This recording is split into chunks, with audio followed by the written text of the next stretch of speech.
Epstein file कहां से आया और क्या है? जेफरी एप्स्टीन पर इन्वेस्टिगेशन तलाश चल रही थी।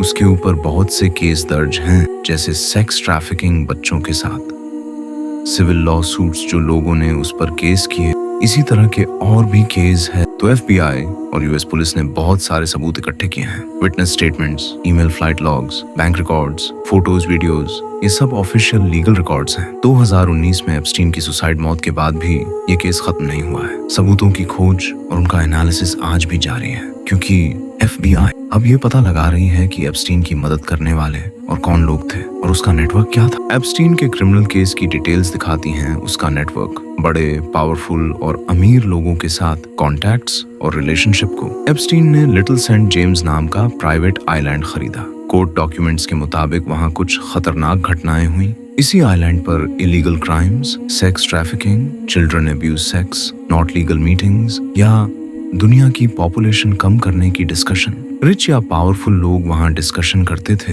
यूएसए कोर्ट ने कुछ सेफ डॉक्यूमेंट्स पब्लिक किए हैं जिन्हें लोग ऑनलाइन देख सकते हैं। अभी भी बहुत सी डॉक्यूमेंट्स सीक्रेट रखे गए हैं। अब इंतजार इस बात का है कि कोर्ट इस डॉक्यूमेंट को कब तक पब्लिक करेगी या फिर पावरफुल लोग इस डॉक्यूमेंट के इशारे पर नाचेगी। कोर्ट के ऑफिशियल एप्स्टीन फाइल्स में गर्ल्स मीट खाने का कोई पब्लिक एविडेंस नहीं है। ये अभी तक थर्ड पार्टी पब्लिक स्टेटमेंट है।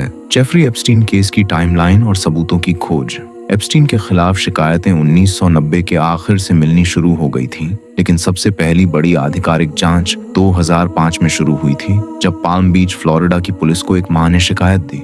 2006 में एफबीआई ने भी अपनी जांच शुरू की। इस दौरान एजेंसी ने एप्स्टीन के घरों की तलाशी ली और कई डिजिटल और फिजिकल सबूत इकट्ठे किए। 2008 में जेफरी एप्स्टाइन उस पर बहुत बड़े फेडरल केस चलने वाले थे, जिनमें सजा बहुत लंबी हो सकती थी, लेकिन प्रोसिक्यूटर्स के साथ एक डील हो गई।